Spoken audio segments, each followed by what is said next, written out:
రాష్ట్రంలో మైనారిటీ గురుకులాలు ఇవాల్టి నుంచి షురూ అయ్యాయి. హైదరాబాద్ లో డిప్యూటీ సీఎం మహమూద్ అలీ, జిల్లాలో మంత్రులు, ప్రజాప్రతినిధులు స్కూల్ ఓపెనింగ్ కార్యక్రమంలో పాల్గొన్నారు.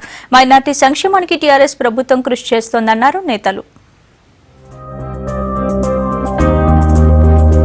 మైనారిటీ గురుకులాలకు శ్రీకారం చుట్టింది రాష్ట్ర ప్రభుత్వం. ఇవాళ హైదరాబాద్ సహా మిగతా జిల్లాల్లో మొదటి విడతగా 19 స్కూల్స్ లాంచ్ చేశారు ప్రజాప్రతినిధులు. హైదరాబాద్ బహదూర్పురాలో రెసిడెన్షియల్ స్కూల్ ఓపెన్ చేశారు డిప్యూటీ సీఎం మహమూద్ అలీ. తమ ప్రభుత్వం మైనారిటీల సంక్షేమానికి కట్టుబడి ఉందన్నారు.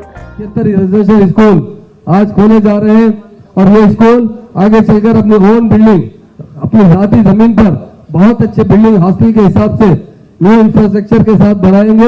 हम वहाँ पर इन बच्चों को अच्छी से अच्छी तालीम देंगे। एक अगर लड़की तालीम पाती है तो एक खानदान को तालीम देने के बराबर होता है। तो बच्चों की तालीम के लिए हमारे सीएम साहब ने जब रेजिडेंशियल स्कूल की बात आई तो उन्हें कहा कि 40% स्कूल लड़कियों के लिए खोला जाए, क्योंकि अगर बच्ची तालीम याफ्ता होगी तो अपने बच्चों को अच्छी तालीम दे सकती है। सीएम साहब ने कल ही तकरीब में कहा कि इफ्तार पार्टी में 12% का जो हम 2001 में हमारे पार्टी मैनिफेस्टो में रखे थे वो जरूर पूरा किया जाएगा.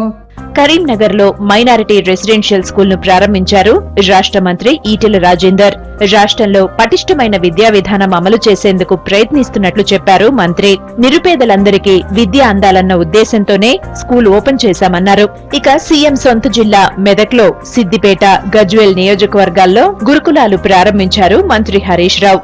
కార్పొరేట్ విద్య మీరు చదివిన కార్పొరేట్ కాలేజీలో, నేను చదివిన కార్పొరేట్ కాలేజీలో, మీరు చదివిన కార్పొరేట్ కాలేజీలో, మేమందరం చదివిన స్కూలు జిల్లా ప్రజా పరిషత్ స్కూలు మాత్రమే, గవర్నమెంట్ స్కూలు మాత్రమే, హాస్టల్ మాత్రమే. ఇవాళ తెలంగాణ ప్రభుత్వం యొక్క మొట్టమొదటి ఆశయం పేద ప్రజానీకానికి ఇవాళ అందుబాటులో లేకుండా అగోలిస్తున్న ఆ జనానికి ప్రభుత్వమే వైద్యం అందించాలి, ప్రభుత్వమే విద్య అందించాలనేదే మా ఏకైక సంకల్పం అని చెప్పి మనం చేస్తా ఉన్నాం.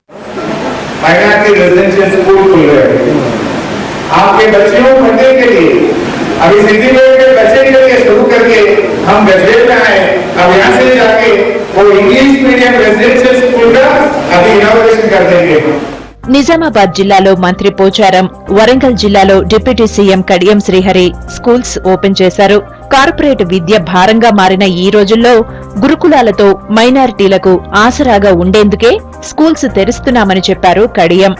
మైనారిటీ బాలబాలికలకు కూడా ప్రత్యేకమైన గురుకుల పాఠశాలలను ఏర్పాటు చేసి ఇంగ్లీష్ మీడియంలో కనుక వాళ్లకు విద్యను అందించినట్లయితే బ్రహ్మాండంగా మన తెలంగాణ రాష్ట్రంలో ఉన్న మైనారిటీ స్టూడెంట్స్ కూడా ఎదిగి వస్తారని, పైకి వస్తారని ఒక ఆలోచనతోనే 120 మైనారిటీ పాఠశాలలు ప్రారంభించడానికి గౌరవ ముఖ్యమంత్రి గారు నిర్ణయం తీసుకోవడం జరిగింది.